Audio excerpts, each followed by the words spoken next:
ఒక అంజూరపు చెట్టు వల్ల ఒక బిడ్డను చూస్తూ ఉన్నాం. ఇక్కడ ఒక మంచి అంజూరపు చెట్టును జవాబు దేవుడు చూపిస్తూ ఉన్నాడు. ఇక్కడ త్వరలో నేను ఫలించబోతూ ఉన్నాను. అడుగుతూ ఉన్నావు, కొద్ది పన్నీరు పరుస్తూ ఉన్నావు. ఆ సహోదరి ఎవరో ఎదురుకు రండి తల్లి. ఆ సహోదరి కోసం దేవాలయంలో ప్రార్థన చేయమంటూ ఉన్నాడు. కొన్ని దినాలుగా ప్రార్థన చేస్తూ ఉన్న సహోదరి దేవాలయంలో ప్రార్థన తీస్తూ ఉన్నాడు. నేను ఫలించాలి, యాజకుల వారిని వాడాలని నువ్వు ప్రార్థన చేస్తున్నావు. సమస్త ప్రార్థన దేవాలయంలో ఇస్తూ ఉన్నాడు. దేవాలయంలో కోసం ప్రార్థన చేస్తూ ఉన్నాడు. అందుకోసలే చదువు చదువు బలమైన అభిషేకమైన చదువు బలమైన అభిషేకం రెండంతున్న ఆత్మని ఎదిగిస్తున్నాడు. ఒక ఏలిశ్వర వాడుతున్నాడు సంఘంలో ఉన్న ఒక ఏలిశ్వర ఒక నేను నీకు ప్రవచనాలు ఇచ్చాను. ఇదిగో నేను ప్రవచన నింపుతున్నాను.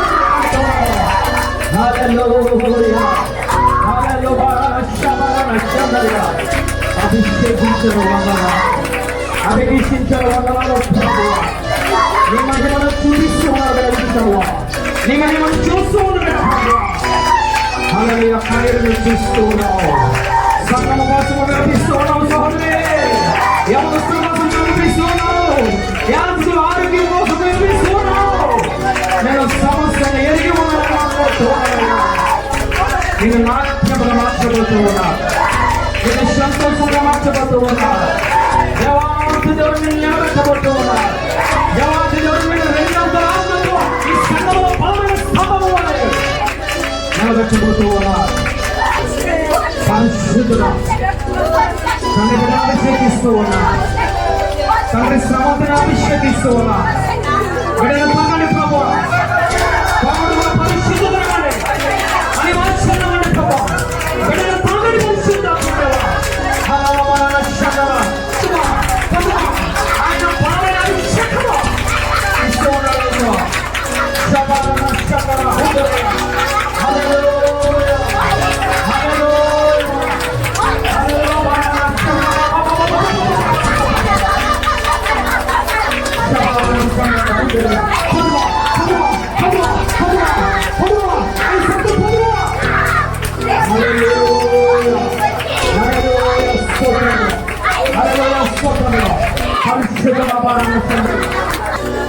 అయ్యా నీకు లొంగిపోతూ ఉన్నా.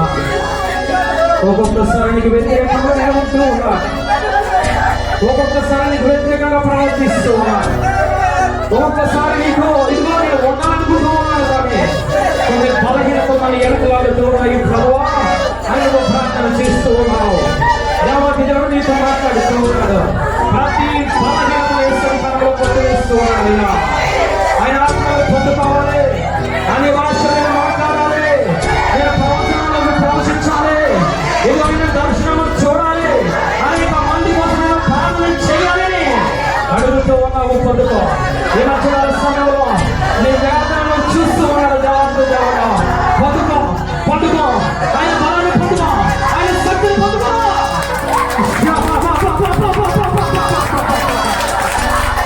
అగ్నితో అగ్నితో అగ్నితో నింపుకోవాలి. అగ్నితో నింపుకోవాలి. అగ్నితో నింపుకోవాలి. నీ శరీరం కోరికలు కాల్చుకోవాలి. నీ శరీర ఆలోచనలు కాల్చివేస్తున్నాడు. సమాన్ని రెండు వారాల కోసం స్థిరపరుస్తూ ఉన్నాను. నేను మాట్లాడుతున్నాను. నేను త్వరగా వస్తూ ఉన్నాను. నేను త్వరగా వస్తూ ఉన్నాను. సిద్ధపడవ సంగమా, సిద్ధపడవ సంగమా, ఆత్మ పూర్ణులై నింపబడు సంగమని మాట్లాడుతూ ఉన్నాను. హల్లెలూయా. కీర్తనల గ్రంథము 145వ అధ్యాయము 19వ వచనం. తన యందు భయభక్తులు గల వారి కోరిక ఆయన నెరవేర్చును. వారి మొర ఆలకించి వారిని రక్షించును. కీర్తనల గ్రంథంలో ఆయన మాట్లాడుతూ ఉన్నారు. తన యందు భయభక్తులు గల వారి కోరిక ఆయన నెరవేర్చును, వారి మొర ఆలకించి వారిని రక్షించును. భయభక్తులు కలిగి ఉండడం అని అంటే ఏమిటంటే చెడుతనాన్ని విసర్జించుకోవడం, చెడుతనాన్ని పక్కన పెట్టి నువ్వు పరిశుద్ధమైన జీవితము కలిగి ఉండి ఆయనకు మొరపెడితే ఆయన అంటూ ఉన్నారు, అది ఎటువంటి కోరికనైనా, అది శారీరక సంబంధించిన, అది నిజమైన దేవానికి యోగ్యమైన కోరికైనా లేదా ఆత్మ సంబంధమైన కోరికైనా సరే ఆయన అంటూ ఉన్నారు నేను నెరవేరుస్తానంటూ ఉన్నారు. రెండవదిగా ఆయన అంటూ ఉన్నారు ఏమిటంటే నేను వారికి రక్షణను ఇస్తానని మాట్లాడుతూ ఉన్నాడు. హల్లెలూయా, హల్లెలూయా. బైబిల్ గ్రంథంలో భయభక్తులు కలిగి ఒక స్త్రీ యేసయ్య దగ్గరికి వచ్చింది. నిజముగా ఆమె ఒక కోరికను కలిగి ఉంది. ఏమిటయ్యా ఆమె కోరిక అంటే మత్తయి సువార్త 15వ అధ్యాయము 21వ వచనంలో ఒకసారి చదవండి తల్లి. ఆమె భయభక్తులు కలిగి యేసయ్య దగ్గరికి వచ్చి వేడుకుంటూ ఉంది, కేకలు వేస్తూ ఉంది. చదవండి తల్లి. యేసు అక్కడ నుండి బయలుదేరి తూరు సీదోను ప్రాంతములకు వెళ్ళగా ఇదిగో ప్రాంతంలో నుండి కానాను స్త్రీ ఒకటి వచ్చి, ప్రభువా దావీదు కుమారుడా నన్ను కరుణింపుము, నా కుమార్తె దెయ్యములు పట్టి బహు బాధపడుచున్నదని కేకలు వేస్తున్నాం. హల్లెలూయా.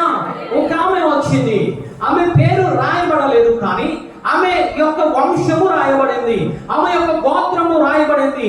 ఎవరయ్యా అంటే కానాను స్త్రీ వచ్చి మాట్లాడుతుంది యేసయ్యతో. ఏమని తెలుసా? ఇదిగో నేను బాధపడుతూ ఉన్నా, ఇదిగో నా యొక్క కూతురు దెయ్యముతో ఉంది, నేను చూడలేకపోతూ ఉన్నా, ఇదిగో పాప బంధకాల ఉంది, దురాత్మ బంధించింది. ఇదిగో అయ్యా నువ్వే రక్షకుడు కదా, నువ్వు దావీదు కుమారుడు కదా, ఇదిగో నువ్వు దెయ్యం నుంచి విముక్తిని దయచేస్తావని నేను నమ్మాను. కాబట్టి ఇదిగో నేను నీ దగ్గరికి వచ్చా, నా కూతుర్ని స్వస్థపరుస్తావా అని చెప్పి బ్రతిమాలుకుంటూ ఉంది, కేకలు వేస్తూ ఉంది. హల్లెలూయా. యేసయ్య ఆ సమయంలో చూశాడు కానీ విన్నాడు కానీ ఒక్క మాట కూడా మాట్లాడలేదు. ఎందుకు తెలుసా? ఆయన అంటూ ఉన్నారు, మాట్లాడగా ఆమె కేకలు వేయగా ఆ శిష్యులు అంటూ ఉన్నారు, అయ్యా ఏదో ఒకటి చెప్పి ఇదిగో ఆమెను పంపించే, ఆమె మనం వెంబడి వస్తుంది, కేకలు వేస్తుంది అని అంటే యేసయ్య ఒక్క విషయాన్ని మాట్లాడాడు. ఏమిటో తెలుసా? నేను నశించిపోతున్న ఇశ్రాయేలు జనాంగం వద్దకే వచ్చాను కానీ నీ కోసము, నీ జనాంగం కోసము కానీ, నీ కానాను యొక్క వంశము కోసము కానీ నేను రాలేదని మాట్లాడడం జరిగింది. అప్పుడు ఆమె మాట్లాడుతుంది, ఒక అడుగుకు ఎదకు వేస్తూ అంటుంది కదా, అయ్యా ఇదిగో నువ్వు నాకు సహాయం చేయమని మరలా వేడుకుంటుంది, మరలా కేకలు వేస్తుంది. ఆయన మరలా మాట్లాడుతూ ఉన్నాడు. ఏమనంటే ఆయన అంటూ ఉన్నాడు, అమ్మా ఇదిగో ఈ రొట్టు మెక్కలు ఇదిగో పిల్లలకి కానీ ఇది కుక్క పిల్లలకు కాదు అని ఆయన మాట్లాడుతూ ఉన్నాడు. వెంటనేమో మాట్లాడుతుంది, అయ్యా ఇది నిజమే, నువ్వు చెప్పింది నిజమే, మా కోసం రాలేదు, నేను కుక్క పిల్లనే కానీ అయ్యా యజమానుడు బల్ల మీద నుంచి ఆ రాలి పడిన ఆ యొక్క రొట్టె ముక్కలను తినడానికి కుక్కలు యోగ్యమో కాదా? హల్లెలూయా. వెంటనే దేవాది దేవుడు మాట్లాడుతున్నాడు, తల్లి నీ విశ్వాసము గొప్పది. నువ్వేదైతే కోరుకుంటూ ఉన్నావో, నువ్వు నా దగ్గరికి భయభక్తులు కలిగి వచ్చావు కదా, నువ్వు నిజముగా మొరపెడుతూ ఉన్నావు కదా, నువ్వు నిజముగా కేకలు వేస్తూ ఉన్నావు కదా, నువ్వేదైతే కోరుకున్నావో అదే జరుగును గాక. హల్లెలూయా. వెంటనే ఆ యొక్క కూతురు ఎక్కడ ఉందో అక్కడే దురాత్మ పిలిచి వెళ్ళిపోయి ఆమె రక్షింపబడినట్టు లేఖనాలు సెలవిస్తూ ఉన్నాయి. హల్లెలూయా.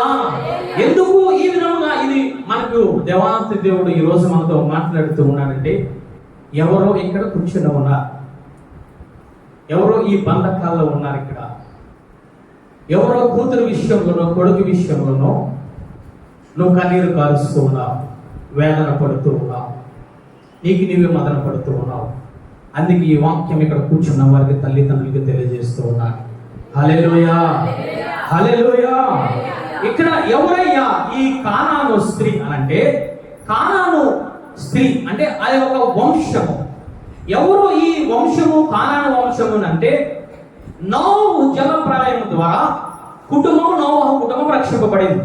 నోవహు కుటుంబంలో ఆ యొక్క ముగ్గురు కుమారులు ఉన్న నోవహుకు ఎవరయ్యా వారు అంటే, ఆది కాండము 10వ అధ్యాయము 6వ వచనంలో మనకు కనిపిస్తూ ఉంది. హాము కుమారులు కూషు, మిశ్రయము, పూతు కనాను అనువారు. అంటే ముగ్గురు కుమారులలో ఆ నోవహు రెండవ కుమారుడు హాము అనే గోత్రానికి, హాముకు పుట్టిన సంతానము ఎవరయ్యానంటే కానాను వారు.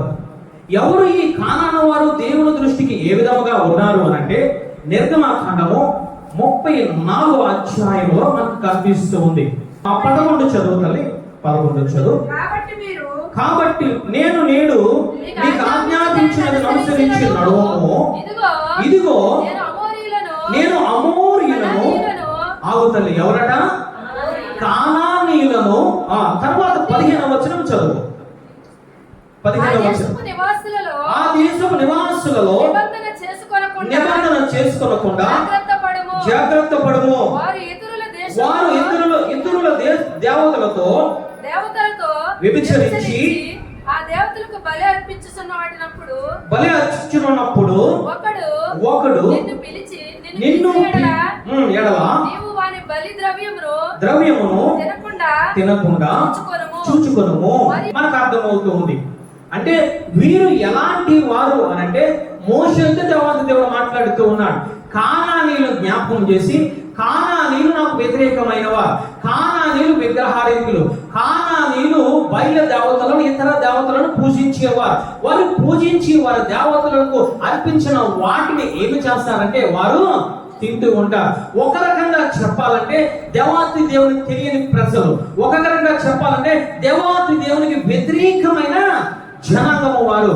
వారితో నీవు మాట్లాడకూడదు, వారితో నీవు వెళ్ళకూడదు, వారితో నువ్వు వారు అర్పించింది నువ్వు తినకూడదు, వారితో నువ్వు ఎటువంటి వివాహ సంబంధాలు కూడా నువ్వు పెట్టుకోకూడదు. అంటే వారి స్థితి ఏ విధముగా ఉందో, వారి పరిస్థితి ఏ విధముగా ఉందో, అందుకే మోషేతో దేవాంత దేవుడు మాట్లాడడం జరిగింది.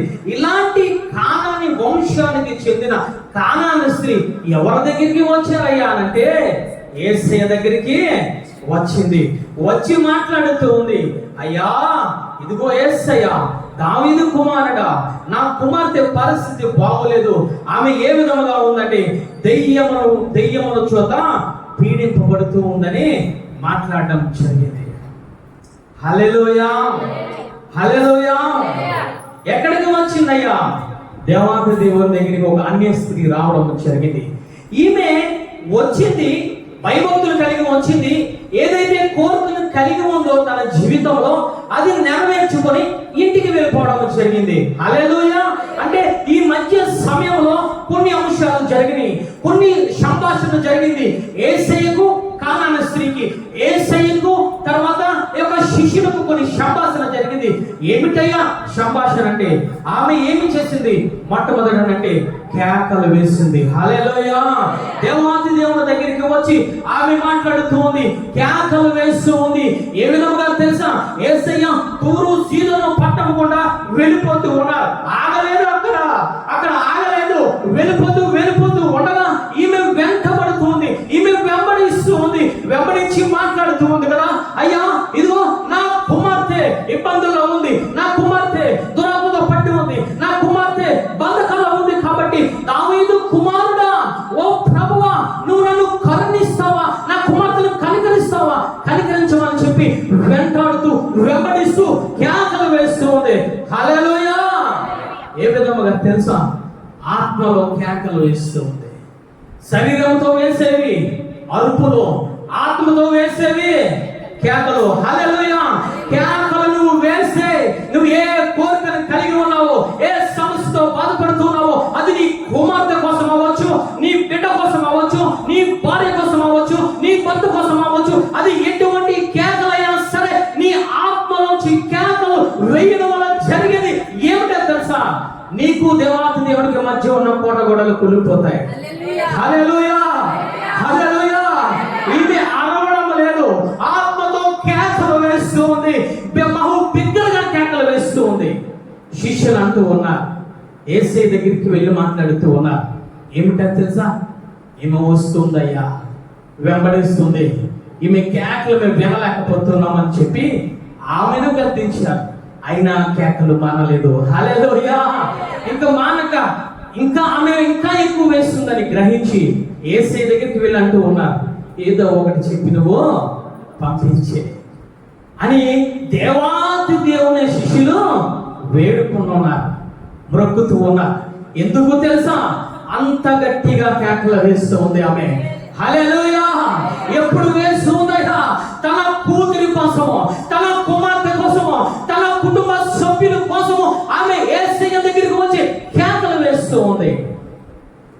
ఇదే ఇబ్బందుల్లో నీ కూతురు ఉంటూ ఉన్నాడే, ఇదే ఇబ్బందుల్లో నీ కుమారుడు ఉంటూ ఉన్నాడే. ఎవరి దగ్గరికి వెళ్ళి కేకలు వేస్తూ ఉన్నావు? యేసయ్య దగ్గరికి వెళ్ళి కేకలు వేస్తూ ఉన్నావా? యేసయ్య దగ్గరికి వెళ్ళి రొమ్ము కొట్టుకుంటూ ఉన్నావా? లేదా ఈ సమాజంలో అధికారుల దగ్గరికి వెళ్ళి రొమ్ము కొట్టుకుంటూ ఉన్నావా? ఈమె ఒక అన్యురాలు. యేసయ్య అంటే ఎప్పుడు చూడలేదు, యేసయ్య కోసం ఒక్కసారి మాత్రమే విన్నది. ఎవరి దగ్గరికి వచ్చింది తెలుసా? యేసయ్య పాదముల దగ్గరికి వచ్చింది. హల్లెలూయా! కేకలు వేస్తూ ఉంది, అరుస్తూ ఉంది. శిష్యులు ఆ యేసయ్యను వేడుకోవడం చూస్తుంది, అయినా కేకలు మానలేదు. హల్లెలూయా! యేసయ్య మాట్లాడుతూ ఉన్నాడు, నేను నీ కోసము రాలేదు, నేను ఇశ్రాయేలు ప్రజలు నశించిపోతున్న ఆ గొర్రెల కోసమే వచ్చాను, నీ కోసము రాలేదని చెప్పినా ఆమె కేకలు మానలేదు. హల్లెలూయా! కేకలు వేస్తూ ఉంది. ఈ మధ్యకాల సమయంలో దీనికోసము కేకలు వేస్తూ ఉన్నాం. ఈ శరీరానికి సంబంధించిన ఆహారం నీ కుమారుడికి లేకపోతే, ఈ యొక్క శరీరానికి సంబంధించిన వస్త్రములు లేకపోతే, ఈ శరీరానికి సంబంధించిన సరైన చదువు లేకపోతే నువ్వు కేకలు వేస్తూ ఉన్నావు, నువ్వు అరుస్తూ ఉన్నావు. శారీరక సంబంధించిన విషయంలో నీ కుమారుడికి నీ కుమార్తెకి ఏదైనా హాని కలుగుతూ ఉంటే నువ్వు అరుస్తూ ఉన్నావు. ఎవరైనా నీ కుమార్తెను ఏదైనా అంటే, నీ కుమారుని ఏదైనా అంటే నువ్వేమి చేస్తున్నావో తెలుసా? గర్జించు సింహము వలె ఎదట వారి మీద పడి వారిని గాయపరుస్తూ ఉన్నావు, వారిని కొడుతూ ఉన్నావు. కానీ ఈమె చేసింది ఏమిటో తెలుసా? ఆత్మ చేత బంధింపబడింది. దురాత్మ చేత వారి కూతురు ఆత్మ చేత బంధింపబడి నరక యాతన పడుతున్న ఆమె కుమార్తె కోసము ఈమె యేసయ్య దగ్గరికి వచ్చింది. ఈరోజు దేనికోసం వస్తూ ఉన్నావు? సంఘానికి దేనికోసము ప్రార్థన చేస్తూ ఉన్నావు? నన్ను ఆశీర్వదించు, ఆశీర్వదించు, ఆశీర్వదించు, ఆశీర్వదిస్తూ ఉన్నాడు దేవాంతి దేవుడు. నువ్వు ఎక్కడికి వెళ్ళిపోతూ ఉన్నావు? ఆశీర్వాదాన్ని పట్టుకొని, ఆ యొక్క మేలును పట్టుకొని ఎక్కడికి వెళ్ళిపోతూ ఉన్నావు? ఆయన పాదముల దగ్గరికి వస్తూ ఉన్నావా? యేసయ్య శారీరకంగా నేను ఎంతో ఆశీర్వదించాడే, ఈ లోక సంపదలతో నేను ఆశీర్వదించాడే. కానీ అదే సమయంలో నీ కూతురు పరిస్థితి, అదే సమయంలో నీ కుటుంబ పరిస్థితి, అదే సమయంలో నీ కుమారుడు పరిస్థితి దురాత్మల చేత, బానిసత్వం చేత, పాపముల చేత, శాపముల చేత, పాప బంధకాలు ఉంటూ ఉన్నాడే. ఆ విషయాన్ని నువ్వు ఎరగకుండా దేవాతి దేవుని సన్నిధిలోకి వచ్చి ఎటువంటి కేకలు వేస్తూ ఉన్నావు? కన్నీరు కారుస్తూ ఉన్నావా? ఆత్మచేత దురాత్మ చేత బంధింపబడుతున్న ఆ కుమార్తెను చూసి తల్లి వచ్చి యేసయ్య దగ్గరికి కేకలు వేస్తూ ఉంది. ఎటువంటి స్థితిలో ఉన్నాడు నీ కుమారుడు? ఎటువంటి స్థితిలో ఉన్నది నీ కుమార్తె? ఎటువంటి స్థితిలో ఉన్నాడు నీ భర్త? ఏమి చేస్తూ ఉన్నావు? నీ కుటుంబ విషయంలో నీ కుటుంబం ఏ విధంగా ఉందో నీకు తెలుసు. ఆ విధంగా నువ్వు దేవాంతి దేవునికి రాగలుగుతూ ఉన్నావా? కేకలు వేయగలుగుతున్నావా? దేవాంతి దేవుని దగ్గర కన్నీరు కార్చగలుగుతూ ఉన్నావా? నువ్వు అనుకుంటూ ఉన్నావు, నేను అనుకుంటూ ఉన్నా, కుమారుడు కుమార్తెలు నాకు దేవాతి దేవుని ఇచ్చాడు కదా, వారు నా వారే అనుకుంటూ ఉన్నావు. హల్లెలూయా! యేసయ్య అంటూ ఉన్నాడు, గర్భఫలము యెహోవా ఇచ్చే బహుమానము. అది నీకు ఎందుకు ఇచ్చాడు అని అంటే, ఆ బహుమానాన్ని పెంచి ఆయన సువార్త కోసము, ఆయన రాజ్యం కట్టడం కోసము నువ్వు పవిత్రముగా పెంచి పవిత్రముగా ఆయన చేతులకు అప్పచెప్తావని. హల్లెలూయా! అంతేకాని ఆయన ఇచ్చిన బహుమానాన్ని నువ్వు నీ ఇష్టం వచ్చినట్లు వాడుకొని, నీ ఇష్టము ప్రకారంగా నువ్వు జీవింపజేసి, నీ ఇష్టం ప్రకారంగా గాలికి వదిలేసి ఆ బహుమానాన్ని చెడిపోయిన తర్వాత యేసయ్య ఇదిగో నేనేమి చేయనని చెప్తే యేసయ్య ఎక్కడికే దేవుడు. హల్లెలూయా! ఆగమనంటూ ఉన్నాడు, నీకు గర్భఫలాన్ని ఇచ్చానే, ఎక్కడ పెట్టావు? ఎక్కడ పాడేసావు? ఎందుకు అరణ్యంలోనికి వచ్చా? లెక్కడికే దేవుడు. నువ్వు అనుకుంటూ ఉన్నావు కుమారుడు కుమార్తెలు నావారని అనుకుంటూ ఉన్నావు. యేసయ్య మాట్లాడుతూ ఉన్నాడు, అది నేను నీకు ఇచ్చిన బహుమానం అని మాట్లాడు. మాట్లాడుతూ ఉన్నాడు ఆయన. హల్లెలూయా. ఆ బహుమానం కోసం ఎప్పుడైనా ప్రార్థన చేయగలిగావా? కన్నీరు కాల్చగలిగావా? రొమ్ము కొట్టుకుంటూ ఆయన సన్నిధిలోకి వచ్చి, ఇదిగో నా పరిస్థితి ఈ విధంగా ఉంది, నా కుటుంబ పరిస్థితి ఈ విధంగా ఉంది, నా కుమారుడు పరిస్థితి ఈ విధంగా ఉంది, నా కుమారుడు పరిస్థితి ఈ విధంగా ఉందని చెప్పి నువ్వు కేకలు వేయగలుగుతూ ఉన్నావా? కేకలు వేయగలుగుతూ ఉన్నావా తల్లి? ఈమె ఎక్కడికి వచ్చిందో తెలుసా? యేసయ్య పాదముల దగ్గరికి వచ్చి కేకలు వేస్తూ ఉంది. వాక్యం వింటున్న సహోదరి సహోదరుడా, నీకు ఇచ్చాడు బహుమానాన్ని. ఆ బహుమానాన్ని ఏ విధంగా పెంచుతూ ఉన్నావు? ఏ విధముగా నడిపిస్తూ ఉన్నావు? అందుకే దేవాది దేవుడు మాట్లాడుతూ ఉన్నాడు. వాడికి చిన్నప్పుడే వాక్యాన్ని నేర్పించు. వాడు బాలుడుగా ఉన్నప్పుడే నువ్వు వాడి కోసము కన్నీరు కాచు. వాడు బాలుడుగా ఉన్నప్పుడే నువ్వు వాడి కోసము కేకలవి. పెద్దవాడైనప్పుడు ఆ త్రోవ నుంచి వాడు తొలగిపోడు. ఎందుకు తెలుసా? వాడు పెద్దవాడినప్పుడు నువ్వు ఉంటావో నువ్వు ఉండవో తెలియదు, నువ్వు జీవించి ఉంటావో ఉండవో నువ్వు తెలీదు. కానీ వాడు పెద్దవాడే కొలది నువ్వు నేర్పించిన వాక్యము వాడి దగ్గర ఉంటుంది, నువ్వు నేర్పించిన ప్రార్థన వాడి దగ్గర ఉంటుంది. నువ్వు ఉపవాసం ఉండి కన్నీరు కారుస్తున్నావే, ఆ కన్నీరు వాడు చుట్టూ ఉంటుంది. వాడు ఆపదలు వచ్చినా సరే వాడు పడడని లేఖనాలు సల్లిస్తూ ఉన్నాయి. ఏమి చేస్తూ ఉన్నావు?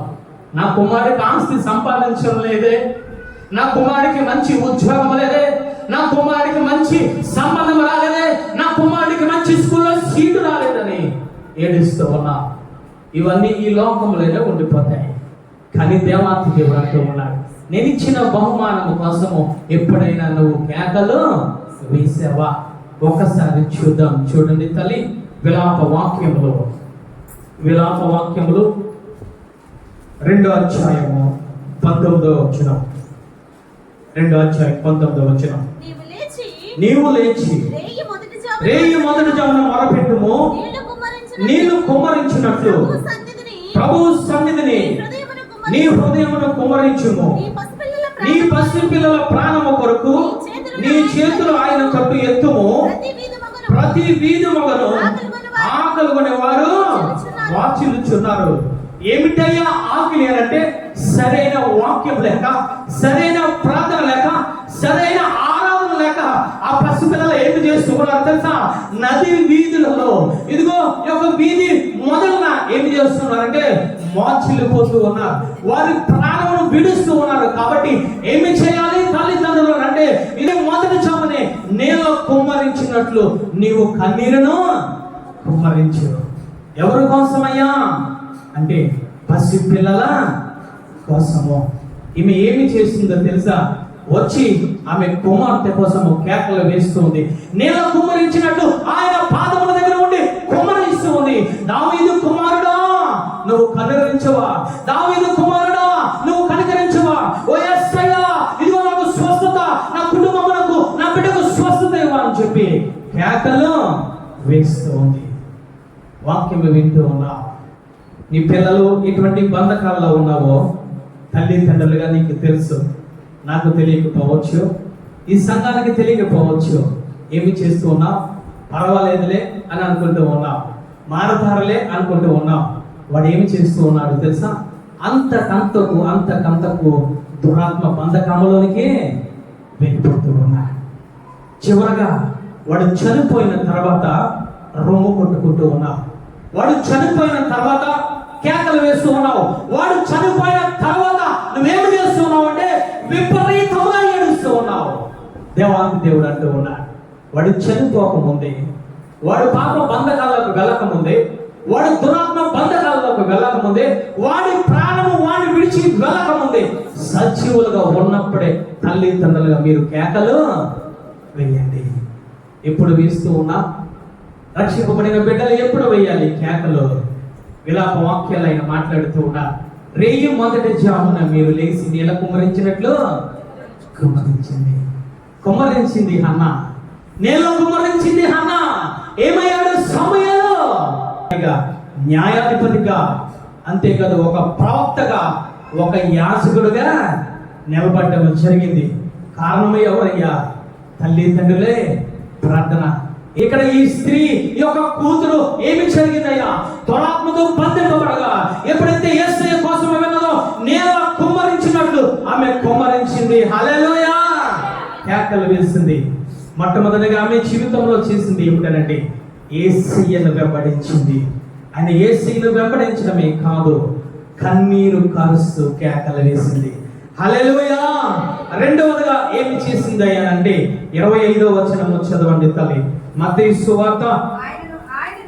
ఆయనను మ్రొక్కి ప్రభువా నాకు సహాయము చేయమని అడిగాను. ఏమి జరిగిందయ్యా? మొట్టమొదట కేకలు వేసింది. ఎవరూ పట్టించుకోలేదు. యేసయ్య కూడా పట్టించుకోలేదు. శిష్యులు అంటూ ఉన్నారు, నువ్వు కేకలు వేయక నడుస్తూ ఉన్నారు. కానీ ఆమె మరలా కేకలు వేయడం మొదలు పెట్టింది. హల్లెలూయా! అంటే పట్టుదల కలిగి కేకలు వేస్తుంది, పట్టుదల కలిగి ప్రార్థన చేస్తుంది, పట్టుదల కలిగి కన్నీరు కారుస్తుంది, పట్టుదల కలిగి యేసయ్య పాదములను పట్టుకుంటూ ఉంది. హల్లెలూయా! ఆ శిష్యులు అంటూ ఉన్నారు, నువ్వు వెళ్ళిపో, మమ్మల్ని నువ్వు వెంబడించవద్దు, మేము వేరే గ్రామానికి వెళ్ళిపోతూ ఉన్నాం. నేను యేసయ్య అంటూ ఉన్నాడు, నేను నీ కోసము రాలేదంటూ ఉన్నాడు యేసయ్య. అయినా సరే ఈమె ఏమి చేస్తుందో తెలుసా? పట్టిన పట్టును విడవలేదు. అదే ప్రార్థన చేస్తూ ఉంది, కన్నీరు కారుస్తూ ఉంది. దావీదు కుమారుడా, నజరేయుడైన యేసు, ఇదిగో నువ్వు నన్ను స్వస్థపరచు, నా కుటుంబాన్ని నువ్వు స్వస్థపరచుమని కేకలు వేస్తూ ఉంది. పట్టుదల కలిగి ప్రార్థన చేస్తూ ఉంది. హల్లెలూయా! ఏ విషయంలో పట్టుదల కలిగి ఉంటూ ఉన్నావు? దేవాతి దేవుని సన్నిధులకు వచ్చి నీ కూతురు కోసం, నీ కుమారుడు కోసం, నీ భర్త కోసం, నీ కుటుంబం కోసము పట్టుదల కలిగి ప్రార్థన చేయగలుగుతూ ఉన్నావా? ఒక రోజు చేస్తూ ఉన్నావు, రెండో రోజు చేస్తూ ఉన్నావు, కొత్తగా వచ్చింది 7 వారాలు చేస్తూ ఉన్నారు, ఇంకొకటి కొత్తగా వచ్చింది 40 దినాలు చేస్తూ ఉన్నావు. తర్వాత ఏమైపోతుంది నీ పట్టుదల? దేవాతి దేవుడు వినడలే అనుకుంటూ ఉన్నావా? దేవా ఎందుకు ఆలకిస్తాడు నువ్వు అనుకుంటూ ఉన్నావు. ఆ విధముగా ఈ కానాను స్త్రీ అనుకోలేదు. యేసయ్య దగ్గరికి వచ్చి మాట్లాడుతోంది, అయ్యా నేను మరొకసారి పట్టుదల కలిగి నీ సన్నిధికి వచ్చినాను, ఒక్కసారి నా మనవి ఆలకిస్తావా? నాకు నువ్వు మరొకసారి సహాయము చేస్తావా? పట్టుదల నీకుందా? ఇటువంటి పట్టుదలతో నువ్వు ప్రార్థన చేయగలుగుతూ ఉన్నావా తల్లి? ఈమె కానాను స్త్రీ ఏ విధముగా ఉందో తెలుసా?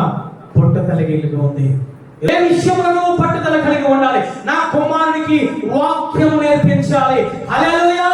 నా కుమారుడికి ప్రార్థన నేర్పించాలి, నా కుమారుడికి ఆరాధన చేయడం నేర్పించాలి అని నువ్వు పట్టుదల కలిగి నువ్వు ప్రార్థన చేయగలిగి ఉండాలి. ఈమె అదే చేస్తుంది. నా కుమార్తె ఇదిగో దురాత్మ చేత పట్టబడిపోయి ఉంది, పాపముతో ఉంది, శాపముతో ఉంది, ఇదిగో పాప బంధకాల్లో బంధింపబడిపోయి ఉంది. ఆత్మ సంబంధమైన విషయంలో పట్టుదల కలిగి ఈ యొక్క కానాను స్త్రీ ప్రార్థన చేస్తూ ఉంది. ఇటువంటి ప్రార్థన చేయగలుగుతూ ఉన్నావా తల్లి? కానీ నీకు తెలిసి నీ కుమారుని దురాత్మలు పాడు చేస్తూ ఉన్నాయి, నీకు తెలిసి పాపము పాడు చేస్తూ ఉంది, నీకు తెలిసి పాప బంధకాల్లో ఉంటూ ఉన్నాడు, కానీ వాడి కోసం నువ్వు ఆత్మీయంగా పట్టించుకోవడం లేదు. ఈమె ఏమి చేస్తుందో తెలుసా? నాకు ఏది ఉన్నా లేకపోయినా నా కుమార్తె కోసం నేను ప్రాణమును పెడతాను, నా కుమార్తె కోసం నేను తగ్గించుకుంటాను. శిష్యులు పొమ్మన్నా వద్దన్నా యేసయ్య ఇదిగో నీ కోసం రానన్నా నేనేమి చేస్తానో తెలుసా? పట్టుదలగా కలిగి ఉండి నేను కన్నీరు కారుస్తాను, కేకలు వేస్తానని ప్రార్థన చేయగలిగింది. ఏమి చేస్తుందో తెలుసా? యేసయ్య నిలబడి లేడు అక్కడ. యేసయ్య ఆ శిష్యులు తూరు సీదోను ప్రాంతము వెలుచుండగా ఈమె వెనకాల వెళుతూ ఉంది, ఈమె వెంబడిస్తూ ఉంది. పట్టుదల వదలలేదు. అదే నువ్వు నేనైతే ఏమి చేస్తాను? నన్ను పట్టించుకోవడం లేదులే, యేసయ్య నోరు తెలిసే చెప్పేస్తాడు కదా, నేను నీ కోసం రాలేదని చెప్పి వెనకంజ వేస్తా. కానీ ఈ కానాను స్త్రీ ఏం చేసిందో తెలుసా? పట్టు విడవకుండా ప్రార్థన చేసింది. హల్లెలూయా! హల్లెలూయా! పట్టు వదిలేవమో, నీ పిల్లల విషయంలో పట్టు వదిలేవమో, నీ కుమారుడు విషయంలో పట్టు వదిలేవమో, నాకు చేస్తాడా దేవాతి దేవుడు? నా ప్రార్థన ఆలకిస్తాడా దేవాతి దేవుడు? నా కన్నీరు చూస్తాడా? నా ఉపవాసము చూస్తాడా అనుకుంటూ ఉన్నావు. దేవాతి దేవుడు నువ్వు పరీక్షిస్తూ ఉన్నా. హల్లెలూయా! నువ్వు ఇంకా ఆయనకి దగ్గరికి రావాలని, నువ్వు ఇంకా ఆయనకి దగ్గరికి వచ్చి ఆయన పాదములను పడి ఇంకా నువ్వు ఆయన బ్రతుమాలుకోవాలి. ఆయనను నీ పట్టుదలను ఆయన చూస్తూ ఉన్నాడు. హెబ్రీ రాసిన పత్రిక ఏ విధంగా ప్రార్థన చేయాలో రోమా సంఘానికి ఆయన మాట్లాడుతూ ఉన్నాడు. రోమీయులకు రాసిన పత్రిక 12వ అధ్యాయం 12వ వచనం. 12వ అధ్యాయం 12వ వచనం. నిరీక్షణ గలవారై సంతోషించుచు, శ్రమయందు ఓర్పు గలవారై, ప్రార్థనయందు పట్టుదల కలిగి ఉండుడి. హల్లెలూయా. ఆయన అంటూ ఉన్నారు ఏ విధముగా తెలుసా? ప్రార్థన చేసేటప్పుడు ఓర్పు కలిగి ఉండండి, ప్రార్థన చేసేటప్పుడు పట్టుదల కలిగి ప్రార్థన చేయండి అని మాట్లాడుతూ ఉన్నారు. ఈ స్త్రీ ఏమి చేసిందో తెలుసా? ఓర్పు కలిగి ఉంది. నన్ను పట్టించుకోవడం లేదులే అని చెప్పి వెనకకు వెళ్ళిపోలేదు.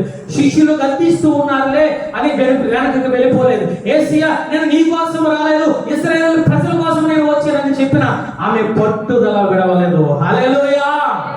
రెండవ లక్షణము పట్టుదల కలిగి ఉండి ప్రార్థన చేసింది. మొట్టమొదటి లక్షణము కేకలు వేసింది.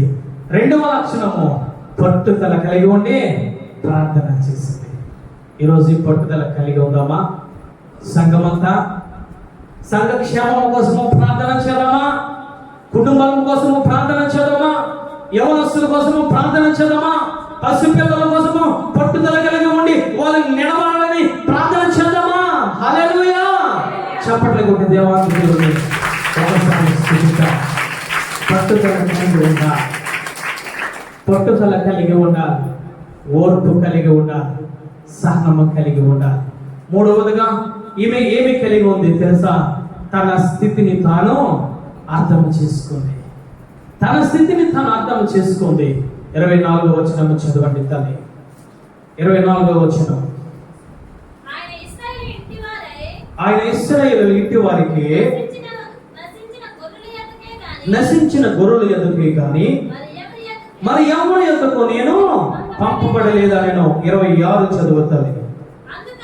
అందుకు ఆయన పిల్లల రొట్టెలు తీసుకొని కుక్క పిల్లలకు వేయటకు యుక్తము కాదని చెప్పాను. హల్లెలూయా. ఆయన రెండు విషయాలు జ్ఞాపకం చేస్తూ ఉన్నాడు. ఆమెతో యేసయ్య మాట్లాడాడు. రెండు విషయాలు మాట్లాడారు. ఒకటి అని అంటూ ఉన్నాడు, నేను నీ కోసం రాలేదు, ఇశ్రాయేలు ప్రజల కోసమే, నశించిపోతున్న ప్రజల కోసమే వచ్చానని మాట్లాడాడు. రెండవదిగా అంటూ ఉన్నాడు ఆయన, ఈ రొట్టెలు నీ కోసము కాదయ్యా, ఈ రొట్టెలు నా పిల్లల కోసము. ఇదిగో కుక్క పిల్లల కోసం నేను వెయ్యను, రొట్టెలు నేను తీసుకురాలేదని మాట్లాడుతూ ఉన్నాడు. రెండు విషయాలు. ఒకటి అంటూ ఉన్నాడు, నేను నీ కోసము రాలేదని మాట్లాడుతూ ఉన్నాడు. రెండవది అంటూ ఉన్నాడు, ఈ వాక్యము, ఈ రొట్టె నీ కోసము కాదు అని అనే స్థితిని యేసయ్య జ్ఞాపకం చేస్తూ ఉన్నాడు. ఏమిటో తెలుసా? ఇదిగో నీ స్థితి ఈ విధముగా ఉంది, నేను నీ కోసము రాలేదు, నేను ఇశ్రాయేలు ప్రజల కోసము నేను వచ్చాను. ఆమె స్థితిని ఆమెకు జ్ఞాపకం చేస్తూ ఉన్నాడు. ఏమిటయ్యా ఆమె స్థితి అనంటే, విగ్రహారాధికురాలు, అన్యురాలు, దేవతలకు బలి అర్పించేది, దేవతలను మ్రొక్కేది, దేవతలకు బలి అర్పించిన ఆ యొక్క ప్రతి దానిని కూడా ఈమె కుటుంబము, ఈమె కుమార్తె కూడా తినేది. అంటే ఒక రకంగా చెప్పాలంటే దేవాది దేవునికి ఎక్కడో దూరముగా, దేవాది దేవునికి వ్యతిరేకమైన కార్యక్రమంలో, దేవాది దేవునికి వ్యతిరేకమైన పనులు చేస్తూ ఒక దూరముగా జీవిస్తూ ఉండే ఈ కానానీ స్త్రీ, హల్లెలూయా, ఈ స్థితి నీదమ్మా అని దేవాది దేవుడు తెలియజేస్తూ ఉన్నాడు. నువ్వు అన్యురాలవి, విగ్రహారాధన చేస్తూ ఉన్నావు, నువ్వు వ్యభిచారం చేస్తూ ఉన్నావు, ఈ లోకాన్ని నువ్వు ప్రేమిస్తూ ఉన్నావు, నన్ను నువ్వు పూజించడం లేదు, నన్ను నువ్వు ఆరాధించడం లేదు, కాబట్టి నీ స్థితి ఈ విధముగా ఉంది అని దేవాది దేవుడు తెలియజేశాడు. హల్లెలూయా, హల్లెలూయా. కొన్నిసార్లు పరిశుద్ధాత్మ దేవుడు యాజకుడి ద్వారా, వాక్యము ద్వారా నిన్ను హెచ్చరిస్తూ ఉంటాడు, నిన్ను గద్దిస్తూ ఉంటాడు. నువ్వు ఏ పాపములో ఉన్నావో, ఏ శాపములో ఉన్నావో, నీ కుమార్తె, నీ కుటుంబము ఏ విధముగా ఉందో పరిశుద్ధాత్మ దేవుడు నీ స్థితిని తెలియజేస్తూ ఉంటాడు. ఎందుకు తెలుసా? ఆ స్థితి నుంచి తెలుసుకొని నువ్వు పైకి లేస్తావని. హల్లెలూయా. రెండవది అంటూ ఉన్నాడు, ఈ రొట్టె ముక్కలు నీ కోసము కాదు, అది నా పిల్లల కోసము రొట్టె ముక్కలు తెచ్చాను. అంటే నీకు ఒకటి నీ కోసం రాలేదు, రెండవది నీ అర్హత నీకు లేదు, అయోగ్యత నీకు లేదు. రెండవదిగా యోగ్యతను గుర్తు చేస్తూ ఉన్నాడు. ఆయన అంటూ ఉన్నాడు, ఇదిగో ఈ రొట్టె ముక్కలు నీ కోసము కాదు, నా ఇశ్రాయేలు పిల్లల కోసం నేను తీసుకువచ్చాను. ఆమె అంటూ ఉంది, నా స్థితి నాకు అర్థమైపోయింది యేసయ్యా, నా పరిస్థితి నాకు అర్థమైపోయింది. నేను ఎంత దౌర్భాగ్య స్థితిలో ఉన్నానో, నేను ఎంత వ్యభిచారంలో ఉన్నానో, నేను ఎంత ఈ లోకంలో కూరికిపోయానో, ఎంత దురాత్మ ఆ బంధకంలో నేను నా కుమార్తె నా కుటుంబం ఉన్నదో నాకు అర్థమైపోయిందయ్యా. యేసయ్యా, ఒక్కసారి నువ్వు నాకు సహాయము చేస్తావా? హల్లెలూయా. ఆమె చక్కటి సమాధానం చెప్పింది. 27వ వచనం చదవండి తల్లి. ఆమె నిజమే ప్రభువా, కుక్క పిల్లలకు కూడా తమ యజమానుల బల్ల మీద నుండి పడు మొక్కలను తినను కదా అని చెప్పాను. హల్లెలూయా. ఆమె చక్కటి సమాధానం చెప్పింది. నా స్థితి నాకు అర్థమైపోయింది, నా పరిస్థితి నాకు అర్థమైపోయిందయ్యా, నేను తెలుసుకున్నాను, నన్ను క్షమిస్తావా? నువ్వు చెప్పింది నిజమే ప్రభువా, అయినా నేను ఒప్పుకుంటూ ఉన్నా, నా పాపాన్ని నేను ఒప్పుకుంటూ ఉన్నా, నా శాపాన్ని నేను ఒప్పుకుంటూ ఉన్నా, నేను వ్యభిచారం చేశానని ఒప్పుకుంటూ ఉన్నా, నేను దొంగతనం చేశానని ఒప్పుకుంటూ ఉన్నా, నేను విగ్రహాలను చేశానని ఒప్పుకుంటూ ఉన్నా, నేను నీకు దూరంగా ఉంటూ ఉన్నానని ఒప్పుకుంటూ ఉన్నా. నిజమే ప్రభువా, నా స్థితి నాకు అర్థమైంది, నా పరిస్థితి నాకు అర్థమైంది. అయినా ప్రభువా, ఒక్క విషయం చెప్తూ ఉన్నానయ్యా, యేసుమానుడు బల్ల మీద నుంచి పడిన రొట్టె ముక్కలు కుక్క పిల్లలు తినవా? తనకు తను తగ్గించుకుంది, తనకు తాను తగ్గించుకొని ప్రార్థన చేస్తూ ఉంది. అయ్యా, నువ్వు కుక్క అన్నా, కుక్క పిల్లలన్నా నేను ఓర్చుకుంటూ ఉన్నా, నేను నిన్ను తగ్గించుకుంటూ ఉన్నా, నా పరిస్థితి నాకు అర్థమైంది, నువ్వు సహాయము చేస్తావా చేయవా అని మాట్లాడుతూ ఉంది. ఆమె అంటూ ఉన్నాడు, నీ విశ్వాసము గొప్పది, నువ్వు తగ్గించుకున్నావు, నువ్వు తగ్గించుకున్నావు. వాక్యం నీతో మాట్లాడినప్పుడు, నేను నీతో మాట్లాడినప్పుడు, నీ స్థితిని తెలియజేసినప్పుడు, నీ పరిస్థితిని తెలియజేసినప్పుడు, ఇదిగో నువ్వు ఎక్కడ ఈ లోకంలో ఎక్కడ ఉన్నావో నా పాదముల దగ్గర నువ్వు ఎంతో దూరంగా ఉండి నువ్వు మరపెడుతూ ఉన్నావు, కేకలు వేస్తున్నావు, పట్టుదల కలిగి ఉన్నావు, నీ పరిస్థితిని అర్థం చేసుకున్నావు. నేను తెలుసుకుని ఉన్నా, నువ్వు విశ్వాసాన్ని నేను చూస్తూ ఉన్నా. నీ విశ్వాసము గొప్పది. హల్లెలూయా, గొప్పది. ఎందుకు తగ్గించుకుంది? తన కూతురు కోసం తగ్గించుకుంది. ఎందుకు కేకలు వేస్తుంది? తన కుటుంబం కోసం కేకలు వేస్తుంది. ఎందుకు పట్టు విడవలేదంటే, నేను భయభక్తులు కలిగి ఉండి ప్రార్థన చేసే యెహోవా నా కోరికను తీరుస్తాడు, నా కుమార్తెను రక్షిస్తాడు, స్వస్థపరుస్తాడని ఆమె నమ్మింది, విశ్వసించింది. యేసయ్య దగ్గరికి వచ్చి మాట్లాడుతూ ఉంది. ఆమె అంటూ ఉంది, బల్ల అని మాట్లాడుతూ ఉంది. బల్ల మీద ఏమి ఉంటాయి అని అంటే యేసయ్య రక్తం ఉంటుంది. హల్లెలూయా, హల్లెలూయా. ఇది ఏమిటో తెలుసా? యేసయ్య బల్ల. ఏమి ఉన్నాయి తెలుసా? నిన్ను నన్ను సృజించిన, నిన్ను నన్ను పోషించిన, నీ కోసము నా కోసము కలువరి శిలువలో గాయము చేయబడిన ఈ బల్ల. ఈ బల్ల అనగా యేసయ్య శిలువ. యేసయ్య శిలువ మీద ఎవరు ఉన్నారు తెలుసా? యేసయ్య ఉన్నాడు. ఏ విధంగా ఉన్నాడు తెలుసా? నీలా నాలా సుందరముగా లేడు, నీలా నాలా ఆరోగ్యముగా లేడు, నీలా నాలా ఏ విధముగా తెలుసా? చూడడానికి ఆయనకు స్వరూపమైన స్వరసైనను లేవు. ఏ విధముగా ఉన్నాడు? ఆయన గాయములతో పట్టబడి, ఆయన గాయములు చేయబడి ఉన్నాడు. ఏమి కారుతుంది? ఆ గాయములు అంటే రక్తములు కారుతూ ఉన్నాయి. ఆ రక్తము కారుతుంది. ఆ బలిపీఠం అనగా యేసయ్య శిలువ. ఆ బలిపీఠం మీద ఎవరు ఉన్నాయా? యేసయ్య ఉన్నాడు. ఆ బలిపీఠం మీద ఎవరు ఉన్నాయా? సజీవుడైన యేసయ్య రక్తం ఉంది. ఆ రక్తము కోసం, వాళ్ళ కోసం ఆమె మాట్లాడుతూ ఉంది. నా కూతురు క్షమింపబడాలంటే, దురాత్మల నుంచి విడుదల పొందాలంటే, స్వస్థత పొందాలంటే, ఒకటి నీ బల్ల మీద ఉన్న ఆహారం నాకు కావాలి, నీ మాట నాకు కావాలి, నీ స్వరం నాకు కావాలి, నీ ప్రసన్నత నాకు కావాలి. దావీదు కుమారుడా, అనేక మందిని నువ్వు దయ చూపావు, నువ్వు కరుణ చూపావు. కాబట్టి దావీదు కుమారుడా, ప్రభువా, ఇదిగో ఈ మధ్యకాల సమయంలో నిన్ను వెంటాడుతూ ఉన్నా, నిన్ను వెంబడిస్తూ ఉన్నా, నిన్ను ప్రార్థన చేస్తూ ఉన్నా, నిన్ను గాయలు వేస్తూ ఉన్నా, నిన్ను పట్టుదల కలిగి నేను ప్రార్థన చేస్తూ ఉన్నా. ఇదిగో నీ యొక్క పాదం దగ్గర నిన్ను తగ్గించుకొని నా స్థితిని, నా పరిస్థితిని ఒప్పుకుంటూ ఉన్నా. బలిపీఠం మీద నీ యొక్క రొట్టె ముక్కలు నాకు కావాలి, నీ బలిపీఠం మీద ఉన్న నీ రక్తం నాకు కావాలి. నా బిడ్డల చుట్టూ నీ రక్తము ఉండాలి, నా కుటుంబం చుట్టూ నీ రక్తము ఉండాలి. ఎప్పుడైతే నీ రక్తము, ఎప్పుడైతే నీ రొట్టె, నా కుమార్తె మాట మాత్రము సాధిస్తావు, దెయ్యములు విడిచి వెళ్ళిపోతాయని నేను విన్నా. నన్ను కనుకరిస్తావా? నన్ను నువ్వు కనుకరించవని ఆమె ప్రార్థన చేస్తూ ఉంది. బల్ల అనగా ఏమిటో తెలుసా? బల్ల అనగా ఏమిటో తెలుసా? ఏదో నువ్వు భోజనం చేసే బల్లక. బల్ల అనగా కల్వరి శిలువ. బల్ల మీద ఏమి ఉన్నాయి? యేసు వేలాడుతూ ఉన్నాడు. ఆయన ముద్దలైపోయింది ఆయన శరీరము. ఎందుకు తెలుసా? నిన్ను పరిశుద్ధముగా చేయడానికి. ఎందుకు తెలుసా? నీ పాప బంధకం నుంచి విడిపించడానికి. ఎందుకు తెలుసా? నీ దురాత్మ బంధకం నుంచి నిన్ను, నీ కుమారును, నీ కుమార్తెను, నీ భర్తను, నీ కుటుంబమును కూడా పరిశుద్ధంగా చేయడానికి ఆయన కల్వరి శిలువలో వేలాడబడిన ఆ యొక్క శరీరము ఈ బల్ల మీద ఉంది. ఆమె మాట్లాడుతూ ఉంది, నీ బల్ల మీద క్రింద పడిన రొట్టె ముక్క నాకు చాలు ప్రభువా. తన స్థితిని తెలుసుకొని ఉంది. ఈ మధ్యకాల సమయంలో వాక్యం వింటున్నా ఓ సహోదరి సహోదరుడా, నీ స్థితి ఏదో నీకు అర్థమైంది. వాళ్ళని ఏ విధంగా సమీపించాలో నీకు అర్థమైంది. నీ కుమార్తెల కోసం ఏ విధంగా కన్నీరు కార్చాలో నీకు అర్థమైంది. నీ కుమార్తెల కుమారుల కోసం ఏ విధంగా కేకలు వేయాలో, పట్టుదల నుండి ప్రార్థన చేయాలో నీ స్థితి ఏమిటో నీకు అర్థమైంది. లేఖనాలు సెలవిస్తూ ఉన్నాయి, అతిక్రమములు చేయవాడు వర్ధనుడు, కానీ వాడిని ఒప్పుకొని విడిచిపెట్టేవాడు కనికరము పొందును.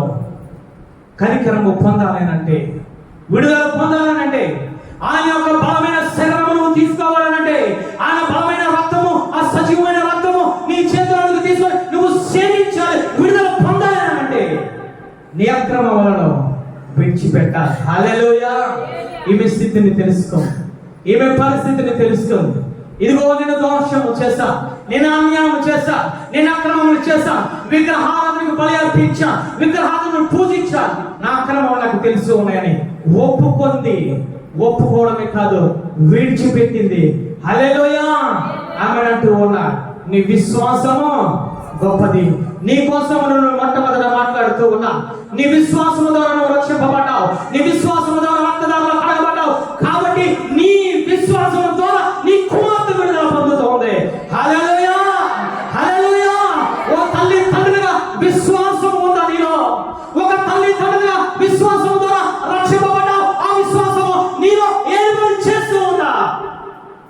ప్రార్థన చేస్తూ ఉన్నావు, విశ్వాసం లేని ప్రార్థన చేస్తూ ఉన్నావు, ప్రార్థన చేస్తూ ఉన్నావు, కేకలు లేని ప్రార్థన చేస్తూ ఉన్నావు, ప్రార్థన చేస్తూ ఉన్నావు, పట్టుదల లేని ప్రార్థన చేస్తూ ఉన్నావు, ప్రార్థన చేస్తూ ఉన్నావు. నీ స్థితి తెలుసుకున్నా, నీ పాపములు తెలిసిన ఒప్పుకోకుండా సమర్థించుకుని ప్రార్థన చేస్తూ ఉన్నావు. కాబట్టి నీ విశ్వాసం దేవాది దేవుడు చూస్తూ ఉన్నా. నీ విశ్వాసాన్ని చూసి నువ్వు విడుదల పొందుకోలేకపోతూ ఉన్నావు. నీ విశ్వాసాన్ని చూసి ఇది విముక్తి పొందుకోలేకపోతూ ఉన్నావు. నీ విశ్వాసాన్ని చూసి నీ ఆరోగ్యం నుంచి విడుదల పొందుకోలేకపోతూ ఉన్నావు. దేవాతి దేవుడు అంటూ ఉన్నాడు, నీ విశ్వాసాన్ని చూశాను. ఎందుకు తెలుసా? నీ విశ్వాసం ద్వారా చూసి నేను నిన్ను కోరుకుంటూ ఉన్నాను. హల్లెలూయా. లేఖనము సెలవిస్తూ ఉంది, ఎవరైనా దేవాతి దేవుడికి ఇష్టడుగా ఉండాలి అంటే నువ్వు మొట్టమొదట కనబడవలసింది ఏమిటో తెలుసా? నువ్వు విశ్వాసము కలిగి ఉండాలి. హల్లెలూయా. లేఖనాలు సెలవిస్తూ ఉన్నాయి, ఎవరు విశ్వాసం కలిగి ఉంటారో వారు దేవునికి ఇష్టలుగా ఉంటారు. హల్లెలూయా. ఈమె అంటూ ఉన్నా, నీ విశ్వాసాన్ని నేను చూశాను. ఓ సహోదరి, నీ విశ్వాసాన్ని నేను చూశాను. నీ విశ్వాసము గొప్పది కాబట్టి నువ్వు నాకు ఇష్టరాలు అయిపోయావు. అందరూ వెళ్ళిపోమన్నా, నా శిష్యులు వెళ్ళిపోమన్నా, నా శిష్యులు నిన్ను వెంబడించవద్దన్నా, కానీ నీ విశ్వాసాన్ని చూసి నేను ఉండలేకపోతూ ఉన్నా. నిన్ను మొట్టమొదటి నీ విశ్వాసం చూసి నేను రక్షించుకున్నాను. రెండవదిగా నీ విశ్వాసము చూసి నువ్వు కోరుకున్నట్టే. హల్లెలూయా, హల్లెలూయా. నువ్వు కోరుకున్నావు. ఏమైతే కోరుకున్నావో, ఏ ఉద్దేశం ద్వారా నా దగ్గరికి వచ్చావో, నీ కుమార్తె కోసం ఏదైతే బాధపడుతూ ఉన్నావో, ఏ దురాత్మ చేత నువ్వు విడుదల పొందాలని నువ్వు నా దగ్గరికి వచ్చావో, ఆ కోరిక ప్రకారముగా అవునుగాక. హల్లెలూయా. ఎప్పుడైతే యేసయ్య ఈ విధముగా అన్నాడో, ఎప్పుడైతే యేసయ్య ఈ విధంగా పలికాడో, వెంటనే ఆ గడియలోనే ఆ కుమార్తెను దురాత్మ విడిచి వెళ్ళిపోయింది. హల్లెలూయా. ఎందుకు తెలుసా? లేఖనాలు సెలవిస్తూ ఉన్నాయి, నువ్వు విశ్వాసముగా ఉంటే ఆయనకి ఇష్టడుగా ఉంటావు. నువ్వు విశ్వాసముగా ఉంటే ఆయన అంటూ ఉన్నారు, నీతిమంతుడు విశ్వాసము వలన జీవించును. హల్లెలూయా. హెబ్రీ పత్రిక 10:38 నా ఎదుట నీతిమంతుడైన వాడు విశ్వాస మూలముగా జీవించును. హల్లెలూయా. నువ్వు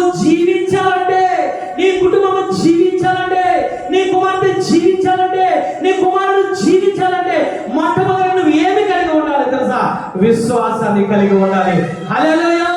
నువ్వు విశ్వాసము కలిగి ఉంటే ఆయనకు ఇష్టరాలుగా ఉంటావు. రెండవదిగా నువ్వు విశ్వాసము కలిగి ఉంటే నువ్వు విశ్వాసం మూలముగా నీతిమంతుడు జీవించునని లేఖనాలు సెలవిస్తూ ఉన్నాయి. మొట్టమొదటిగా ఎవరిని చూశాడు? ఆ యొక్క కానాని స్త్రీని చూశాడు. ఆయన అంటూ ఉన్నాడు, నీ విశ్వాసము గొప్పది. ఎందుకు తెలుసా? నువ్వు నాకు ఇష్టరాలుగా అయిపోయావు. నువ్వు విశ్వాసం కలిగి ఉన్నావు కాబట్టి ఆ విశ్వాసము నిన్ను, నీ కుటుంబాన్ని జీవింపజేస్తూ ఉంది. హల్లెలూయా. యేసయ్య మాట్లాడుతూ ఉన్నాడు, నువ్వు వ్యక్తికి వెళ్ళి చూడు, నీ కుమార్తె విడుదల పొందుతుంది. హల్లెలూయా. ఏ బంధకాల్లో ఉన్నావు?